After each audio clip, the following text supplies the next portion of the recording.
اعوذ باللہ من الشیطان الرجیم بسم اللہ الرحمن الرحیم السلام علیکم ورحمۃ اللہ وبرکاتہ۔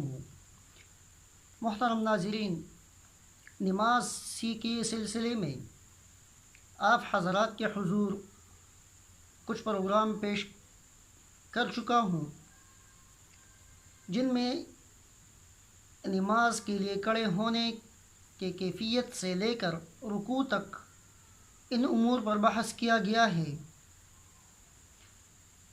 اس سے پہلے نماز سیکھیے پروگرام کے لیے جو ویڈیو بنائی گئی تھی، اس میں رکوع کے متعلق بحث ہوا تھا۔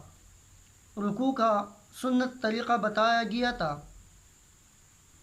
رکوع کے لیے فرض تو یہی ہے کہ ہاتھ گھٹنوں تک پہنچ جائے تو رکوع کی فرضیت ادا ہو جائے گی، لیکن سنت طریقہ یہ ہے کہ ہاتھوں کو مکمل کشادہ کر کے پنڈلیوں کو مضبوطی سے پکڑا جائے۔ یہ عمل مرد حضرات کے لیے، خواتین حضرات صرف اپنے گھٹنوں تک ہاتھ پہنچائیں گے، اتنا ان کے لیے جھکنا بہتر ہے۔ اس سے زیادہ جھکنا چونکہ خواتین کے لیے حیا اور فرض اسلام میں اہم ترین حکم ہے، اس لیے ان کو زیادہ جھکنا علماء احناف نے ممنوع قرار دیا ہے۔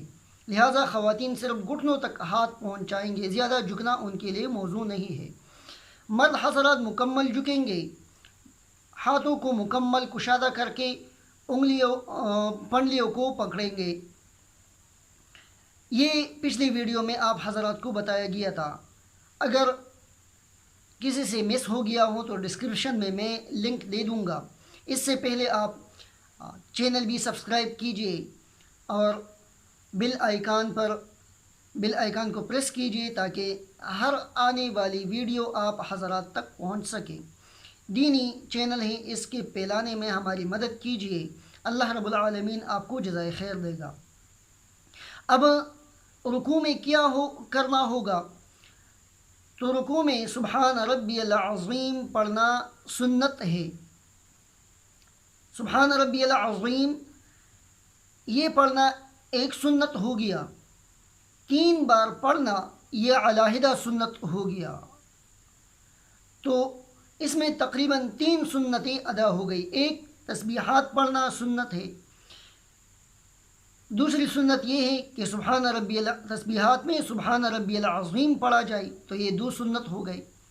اگر کسی نے سبحان ربی الاعلیٰ پڑھا تو بھی سنت ادا ہو گیا، لیکن سبحان ربی العظیم کی سنت ادا نہ ہوئی۔ تسبیح کی سنت تو ادا ہو گئی، لیکن سبحان ربی العظیم پڑھنے کی سنت ادا نہیں ہوئی۔ اسی لیے سبحان ربی العظیم پڑھنا یہ 2 سنت ہو گئے۔ اور تیسری سنت یہ ہے کہ سبحان ربی العظیم 3 بار پڑھا جائے۔ اگر کوئی 3 سے زیادہ پڑھنا چاہے تو یہ مستحب عمل ہے، 5 دفعہ بھی پڑھ سکتے ہیں۔ فرائض میں 5 دفعہ پڑھنا زیادہ بہتر اور اولیٰ ہے۔ 7 مرتبہ بھی پڑھا جا سکتا ہے، 9 مرتبہ بھی پڑھ سکتے ہیں، لیکن امام کے لیے 5 دفعہ پڑھنا زیادہ بہتر اور اولیٰ ہے۔ اس لیے اگر کوئی بہت سست ہے تو وہ 3 دفعہ پڑھ لے گا، اور اگر کوئی بہت تیز پڑھتا ہے تو وہ 7 مرتبہ اس میں پڑھ لے گا۔ لہٰذا سبحان ربی العظیم پڑھنا سنت ہے۔ اگر کسی سے رہ گیا تو اس کی رکوع ادا ہو گئی، سجدہ سہو کی ضرورت نہیں ہے۔ اگر بھولے سے رہ گیا تو کچھ گناہ نہیں، اور اگر قصداً عمداً چھوڑ دیا تو تارک سنت ہو گیا، سنت چھوڑنے کا گناہگار ہوگا، لیکن پھر بھی اس پر سجدہ سہو لازم نہیں ہوگا۔ بہرحال رکوع میں سبحان ربی العظیم پڑھنا سنت مؤکدہ ہے، 3 بار پڑھنا سنت مؤکدہ ہے۔ اس کے بعد رکوع سے کھڑا ہونا، اس کھڑے ہونے کی کیفیت کو قومہ کہتے ہیں۔ تو قومہ کے لیے کھڑے ہونے کے لیے سمع اللہ لمن حمدہ پڑھنا سنت ہے۔